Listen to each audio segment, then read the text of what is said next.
Good morning, student. My name is Sandeep Srivastava. Titanium history की class में आप सभी लोगों का स्वागत है। परीक्षा का समय आ रहा है, मेहनत करना स्टार्ट कर दीजिए। और कल की क्लास में हमने आपको सेक्शन सी बताया था, जिसमें 3 मार्क्स के क्वेश्चन थे। क्वेश्चन नंबर 29 तक वहाँ हमने आपको डिस्क्राइब कर दिया था। आज सेक्शन डी स्टार्ट करेंगे, जिसमें 5 मार्क्स के जो है 4 क्वेश्चन आएंगे। हालांकि हर एक क्वेश्चन में और लगा होगा, 2 में से कोई एक करना है। तो आज सेक्शन डी के 4 क्वेश्चन डिस्क्राइब करेंगे आपकी क्लास में, और उसको एक्सप्लेन भी करेंगे। अच्छी तरीके से समझते जाइएगा और उसको याद करते जाइए, और घर में उसको लिखने की प्रैक्टिस करें।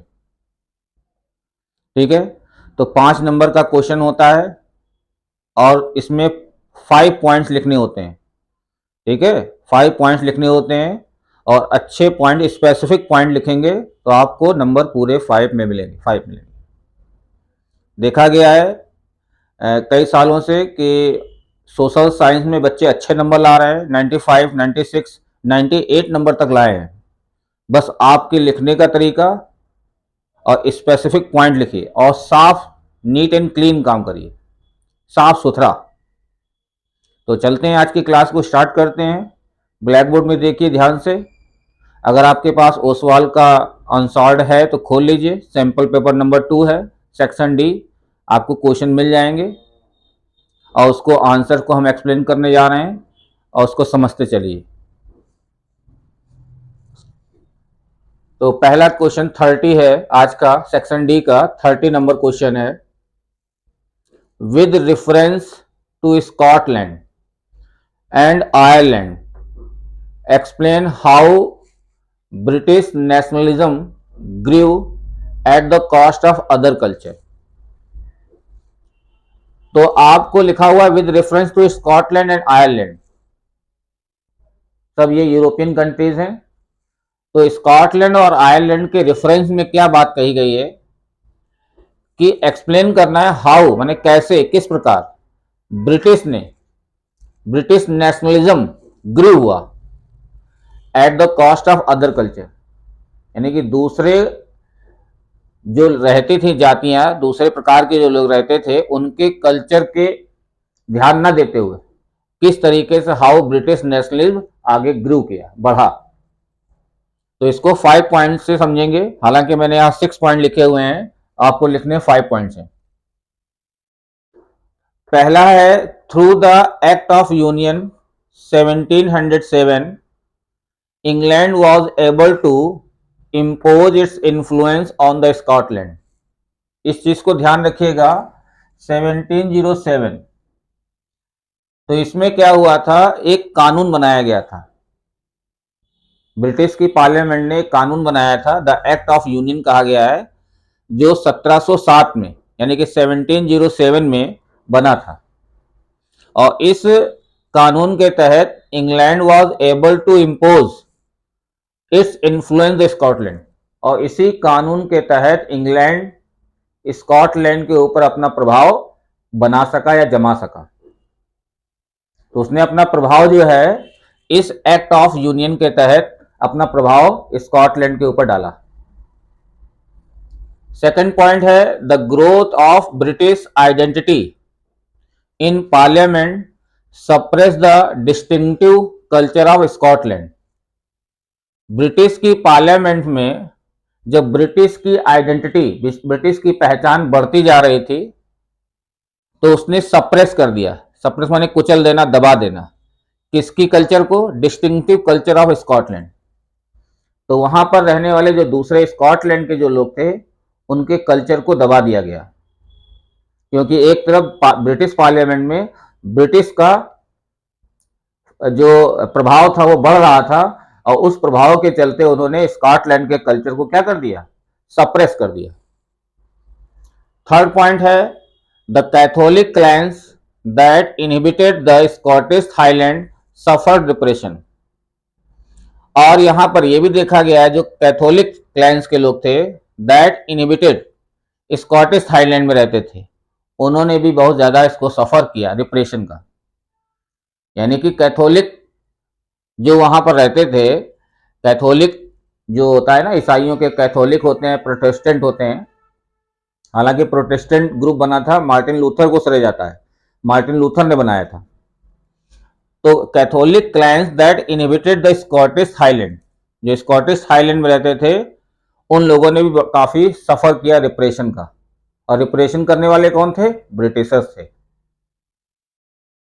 तो कैथोलिक क्लैंस ने भी बड़ा सफर किया था, क्योंकि ब्रिटिश उनको क्या करते थे? परेशान करते थे। Ireland was also divided between Catholic and Protestant. Ireland में तो ये हालात हो गए थे कि वहां पर दो ग्रुप बट गए थे, ईसाइयों के मानने वाले दो ग्रुप, एक तरफ कैथोलिक हो गए, दूसरी तरफ प्रोटेस्टेंट। ठीक है, तो दो ग्रुप में बट गया था। They were forcibly driven out of their homeland, और उनको जबरदस्ती फोर्सली बलपूर्वक उनके होमलैंड से क्या कर दिया गया? बाहर निकाल दिया गया। तो दे वर फोर्सिबली ड्राइवन आउट, बाहर निकाल दिया गया उन्हीं के होमलैंड से।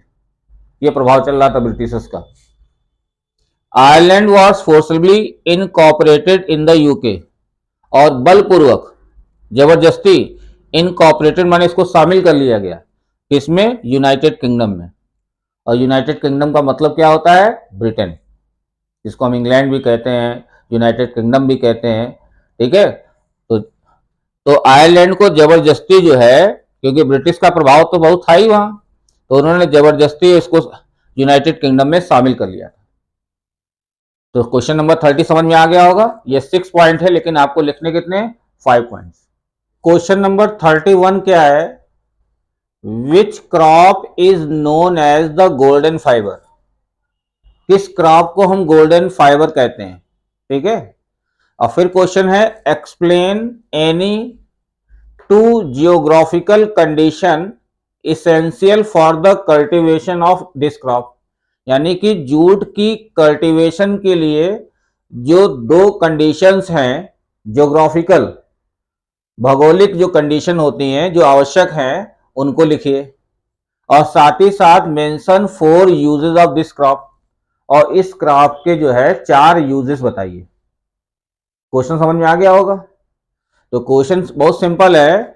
जो गोल्डन फाइबर है वो किस क्रॉप को कहा जाता है, उसका नाम क्या है, और उसके कल्टीवेशन के लिए जो है कंडीशन जो रिक्वायरमेंट होती है, वो कोई 2 कंडीशन लिखिए। और साथ ही साथ उस क्रॉप के जो है 4 यूजेस बताइए, कहां उसका यूज करते हैं। चलिए, तो पहले क्वेश्चन का आंसर है jute is called the golden fibre. जो जूट होता है ना, उसी को हम लोग क्या कहते हैं? गोल्डन फाइबर कहते हैं। ठीक है, याद रहेगा, क्योंकि वो देखो आप सोने जैसा दिखता है, गोल्डन कलर का दिखता है, इसलिए उसका नाम ही गोल्डन फाइबर पड़ गया है। और वो 2 कंडीशन जूट को प्रोडक्शन के लिए, जूट का कल्टीवेशन करने के लिए, वो कौन सी रिक्वायरमेंट होती है? तो पहली रिक्वायरमेंट है grows well in the drain fertile soil of the flood plain where the soil is renewed every year. इसके लिए वो जगह अच्छी होती है जहां पर फर्टाइल सॉइल हो, जहां फ्लड आता रहता है। फ्लड के आने से क्या होती है? वहां हर साल उसकी मिट्टी रिन्यू होती रहती है, यानी कि फर्टिलिटी आती है, बढ़ती रहती है। तो ये वो उस जगह ज्यादा अच्छा ग्रो करता है, वहां पर ज्यादा ग्रो करता है जहां हर साल जो है मिट्टी क्या होती है? रिन्यू होती है। तो जो भी आप देखते वेस्ट बंगाल में होता है ये, तो क्योंकि रिवर हुगली है वहां पर। ठीक है, उसके उसके पानी का भी इस्तेमाल करते हैं जूट के लिए। तो जहां पर फ्लड आता है, तो फ्लड आने से क्या होता है? पानी आता है बहकर, साथ साथ उसके साथ मिट्टी भी आ जाती है। तो वहां की मिट्टी क्या होती है? रिन्यू होती रहती है। तो वहां की मिट्टी क्या होती है? फर्टाइल बन जाती है। तो ऐसी जगह जो है जूट क्रॉप को ग्रो करने के लिए बढ़िया होता है, ज्योग्राफिकल बढ़िया होता है। दूसरी कंडीशन है हाई टेम्परेचर भी चाहिए, is required to during the time of growth. इसको टेम्परेचर भी हाई चाहिए होता है, जब इसकी ग्रोथ होती है तो उस समय इसको टेम्परेचर भी चाहिए होता है। तो वेस्ट बंगाल जो है वो सुटेबल चीज है, सुटेबल प्लेस है, वहां टेम्परेचर भी हाई मिल जाता है ग्रो करने के लिए। तो ये दो कंडीशन जो है जूट क्रॉप के लिए बढ़िया है। अब जूट के यूजेस कहाँ करते हैं? इसका इस्तेमाल करते हैं गनी बैग बनाने के लिए। देखा होगा आजकल गनी बैग बनते हैं, बोरे बनते हैं जूट के, मैट्स बनती हैं, रोप्स रस्सियां बनती हैं, यार्न सूत बनता है या धागा बनता है, कारपेट बनाई जाती है जूट की, और तमाम दूसरी चीजें जो हैं जूट के आइटम बनाए जाते हैं, सजावट के सामान बनाए जाते हैं। तो ये जो है ये जूट का यूजेस है। तो 4 यूजेस लिखने हैं आपको, कहां कहां इसका यूज करते हैं। नेक्स्ट क्वेश्चन पे चलते हैं। 32, what do you understand by the bi party system? क्या होता है? तो यहां पर ध्यान रखिएगा, बाई का मतलब 2 होता है। तो 2 पार्टी सिस्टम कह लीजिए या बाई पार्टी सिस्टम कह लीजिए, ठीक है। तो बाई का मतलब क्या होता है? 2। और उस पार्टी के यानी कि जहां पर बाई पार्टी सिस्टम होता है उसकी एक 1 मेरिट लिखिए, मेरिट मतलब एडवांटेज लिखिए, और 1 डीमेरिट लिखिए, उसके डिसएडवांटेज क्या है। तो क्वेश्चन समझ में आ गया? तो आप बाई पार्टी सिस्टम से क्या समझते हैं, उसके एक मेरिट और उसके एक डिमेरिट लिखिए। तो in some countries power usually changes between the 2 main parties. कुछ ऐसे देश हैं जहां पर पावर जो होती है वो बदलती है केवल 2 पार्टी में, जैसे कि इंग्लैंड, जैसे कि यूएसए अमेरिका। तो इंग्लैंड में 2 पार्टी है, एक लेबर पार्टी है, एक कंजर्वेटिव पार्टी है। उसी तरीके से यूएसए में रिपब्लिकन और डेमोक्रेटिक पार्टी है। समझ में आ रहा? तो कुछ ऐसे देश हैं जहां हमने बताया आपको, यूनाइटेड किंगडम और USA, power usually changes between the 2 party. 2 parties के बीच में ही पावर बदलती रहती है। कभी लेबर पार्टी की सरकार बन जाती है, कभी कंजर्वेटिव पार्टी की सरकार बन जाती है। तो जो सरकारें होती हैं वो केवल 2 ही के बीच में रोटेट करती रहती हैं, कभी इसकी कभी उसकी। It is also known as 2 party system, इसीलिए इसको हम क्या कहते हैं? 2 पार्टी सिस्टम कहते हैं। दूसरा पॉइंट क्या है? इस सिस्टम में यानी कि 2 पार्टी सिस्टम में government is formed, government formed होती है बाय 1 पार्टी, बनाती दोनों में से कोई एक ही पार्टी है। केवल एक पार्टी के द्वारा सरकार बना ली जाती है, जिसको ज्यादा मेजॉरिटी में वोट मिल जाते हैं या बहुमत में आ जाती है, वो बना लेती है। And the other party plays the role of opposition, और जो दूसरी पार्टी होती है वो अपोजिशन का रोल अदा करती है, ठीक है। तो जो जीतती है वो सरकार बना लेती है, और जो हारती है वो अपोजिशन में बैठ जाती है, विपक्ष में बैठ जाती है, विपक्ष की भूमिका निभाती है। इसकी मेरिट क्या है? This system allows stability of government as no collusion is there. इसकी अच्छाई ये है, ये जो सिस्टम होता है 2 पार्टी सिस्टम में, इसमें गवर्नमेंट की स्टेबिलिटी होती है, स्थायी होता है, ठीक है। क्योंकि यहां पर कोई कोलिजन तो होना नहीं है, गठबंधन तो होता ही नहीं है। अब 2 पार्टी में क्या गठबंधन होगा? एक अपोजिट और एक सत्ता में आ गई। आपने भी सुना होगा ना, यूनाइटेड किंगडम ब्रिटेन में हमारी देश के मूल निवासी जो हैं ऋषि सुनक, वो पीएम बने, प्रधानमंत्री बने अभी हाल ही में। हाँ, तो वहीं की बात कर रहे हैं। तो इस ऐसी ऐसी जहां 2 सिस्टम होता है, 2 पार्टी सिस्टम होता है, वहां गवर्नमेंट की स्टेबिलिटी होती है, और वहां पर गठबंधन की या कोलिजन गवर्नमेंट की, कोलिजन माने क्या होता है? गठबंधन। वहां गठबंधन की कोई गुंजाइश ही नहीं है। तो ये फायदा हो गया क्योंकि वहां पर स्टेबिलिटी रहती है। अब डीमेरिट्स क्या हो गया? इस सिस्टम में only 2 main parties have a serious chance of winning majority seat to form the government. इसमें एक खराबी है या डिसएडवांटेज है या डिमेरिट है कि 2 मेन पार्टी दो ही होती हैं, हैव ए सीरियस चांस, और उन्हीं में चांस रहता है ऑफ विनिंग मेजॉरिटी, जो जीत ले जाती है वो गवर्नमेंट बना लेती है। तो ज्यादा ऑप्शन नहीं है, चॉइस नहीं है।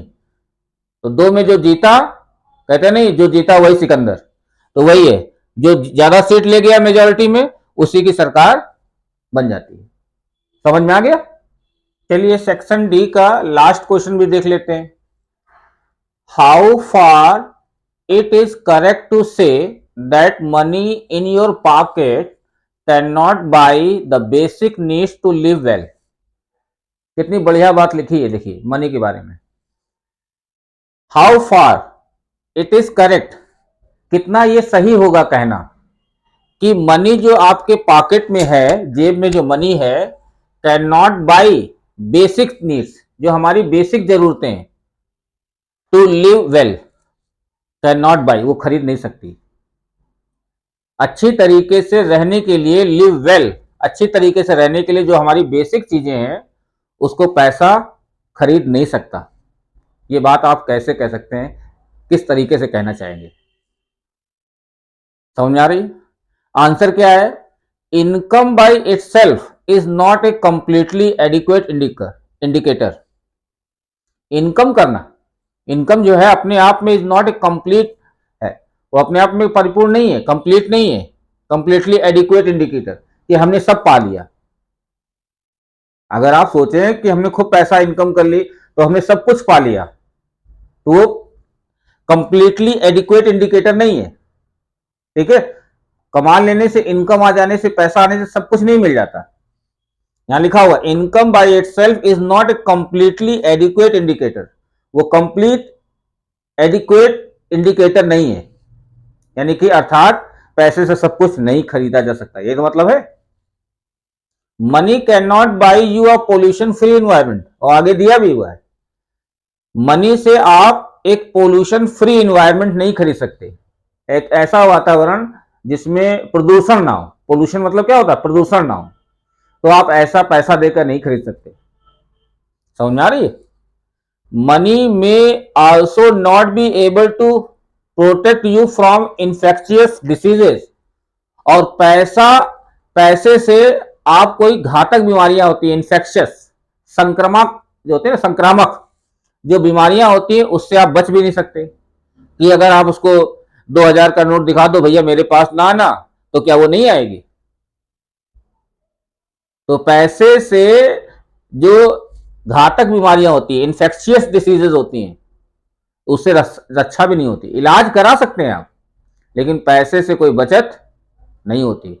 अब जैसे कोरोना वायरस आया, कोविड-19, वो फैला, अगर पैसा ही दे देते तो दूर चला जाता, उसको पैसा दे देते हर देश के लोग, मेरे देश में मत आना, इतना पैसा ले लो, आना नहीं. तो ऐसा हो सकता है, क्योंकि पैसे से हर चीज नहीं हो सकता. अमेरिका जैसे, यूनाइटेड किंगडम जैसे लोग परेशान हो गए उस महामारी बीमारी से. ठीक है. हाँ, अब therefore the whole community needs to take preventive step. अब यहां पर कहा गया इसलिए पूरे कम्युनिटी को, पूरे समुदाय को आवश्यकता है टू टेक प्रिवेंटिव स्टेप, इससे बचने के लिए कुछ ऐसे स्टेप्स उठाएं जिससे कि हम क्या करें, प्रिवेंट हो सके. वो क्या होगा? Collective security for the whole society, सबको मिलकर पूरे सोसाइटी के लिए, समाज के लिए सिक्योरिटी करनी होगी. कुछ ऐसा काम करें कि समाज सुरक्षित हो. अब जैसे इन्फेक्शियस डिसीज फैली, कोविड-19 आया, तो सभी देशों ने क्या किया? मिलकर काम किया ना. सभी ने अपनी अपनी जगह देश में क्या किया? उसका एंटीवायरस बना, वो एंटीडोज बनाया, इंजेक्शन बनाया, नहीं बनाया? जिसको हम लोग बोलते हैं ना वैक्सीन, वैक्सीन बोलते हैं. तो हर देश ने वैक्सीन बनाया, हर देश ने, सबने मिलकर बनाया. तो यहां पर वही है, सुरक्षा अगर देनी है तो सबको हो, समाज के लिए, तो सबको मिलकर काम करना होगा. Public facilities such as a schools, हमें क्या होगा? पब्लिक में दी जाने वाली फैसिलिटीज, जैसे कि हमें स्कूल खोलने चाहिए. ठीक है. स्कूल क्या आता है? एक पूरे समाज को शिक्षित करता है. एक स्कूल पूरे समाज को शिक्षित करता है. Public distribution system in some state, कई सारे स्टेट में क्या है, पब्लिक डिस्ट्रीब्यूशन सिस्टम होता है, जैसे पीडीएस बोलते हैं, पब्लिक डिस्ट्रीब्यूशन सब्जेक्ट, जिसको हम लोग शॉर्ट में कह देते हैं कंट्रोल, जहां से लोगों को सामान मिलता है, राइस मिलता है, व्हीट मिलता है, शुगर मिलता है ना, कई सारी चीजें मिलती हैं पब्लिक डिस्ट्रीब्यूशन सर्विस के माध्यम से. तो पब्लिक डिस्ट्रीब्यूशन सिस्टम जो है सम स्टेट में, all this can only be done collectively. तो ये सभी चीजें जो होती हैं कलेक्टिवली होती हैं, सामूहिक रूप से होती है, न कि इंडिविजुअली, अकेले नहीं होता. एक कहावत सुनी होगी, अकेला चना भार नहीं फोड़ सकता. अकेला चना भार नहीं फोड़ सकता। जहां पर जो चने को भूंजते हैं ना, तो एक चना भार को नहीं फोड़ सकता। जब बहुत सारे चने डाल दो तो उसका भार जिसमें फोड़ा जाता है, जिसमें बालू डाल के, वो भी फूट जाता है। तो समाज के लिए कुछ करना है तो अकेले नहीं, सबको मिलकर काम करना होगा, सभी लोगों को। तो वही यहां पर कहा गया है, कलेक्टिवली पे जोर दिया गया है, ना कि इंडिविजुअली। कि अगर हम सोच लें हम ही सब कुछ कर लेंगे, तो ऐसा नहीं है। एक आदमी कुछ नहीं कर सकता। अगर किसी का यहाँ शादी ब्याह होती है तो क्या अकेले आदमी कर लेता है? किसी के घर में मैरिज है तो सब मिलकर काम करते हैं ना, परिवार के लोग, नाते रिश्तेदार मिलकर काम करते हैं, तब बड़ा सा फंक्शन होता है। तो वहां पर कलेक्टिवली पर जोर दिया जा रहा है, ना कि इंडिविजुअली। तो बहुत सारे ऐसे काम होते हैं जो कलेक्टिवली किए जाते हैं, ना कि इंडिविजुअली। तो अगर आप मनी रिलेटेड ये क्वेश्चन आता है तो आप ये पॉइंट्स लिखेंगे और आपको पूरे नंबर मिलेंगे। तो आज की क्लास में हमने 5 नंबर वाले 4 क्वेश्चन बता दिए, 20 नंबर तैयार करा दिया है। अब आपका काम है इसकी प्रैक्टिस करिए। और सुन लीजिए, अगर आप सोचते हैं कि हम जैसा सर ने लिखा है वो बिल्कुल डिट्टो हम याद कर लें, तो नहीं। आप कॉन्सेप्ट कॉन्सेप्ट पे जाइए, सर कहना क्या चाहते हैं, और चाहें तो आप उसको अपने शब्दों में लिख सकते हैं। तो कॉन्सेप्ट पकड़ने की कोशिश करिए, जो सर ने समझाया है उसको आप समझ लेंगे तो आप आंसर खुद भी अपने लैंग्वेज में लिख सकते हैं। लेकिन आप लाइन रटेंगे तो it can not be possible you can write in your examination. तो don't learn as it is, whatever I have written at the blackboard. So don't learn as it is, you think about the what I have taught you. आप उसका सार समझिए और सार समझने के बाद उसको अपने शब्दों में लिखिए। तो कॉन्सेप्ट क्लियर होना चाहिए, तब आप आंसर अच्छा लिख लेंगे। तो ठीक है, फिर आज की क्लास में इतना ही। कल की क्लास में मिलेंगे। 33 हो गया, 34 नंबर आपको मालूम है, 34, 35, 36 ये केस बेस्ड स्टडी क्वेश्चन आते हैं। 12 नंबर के केस बेस्ड स्टडी क्वेश्चन हो जाएंगे। और 5 मार्क्स का जो है, जो मैप आता है, पॉलिटिकल मैप ऑफ इंडिया, उसकी चर्चा कल की क्लास में करेंगे। तो कल की क्लास में आने के लिए सबसे पहले आप इसको तैयार कर लीजिए, फिर कल की क्लास में मिलते हैं। Okay, bye.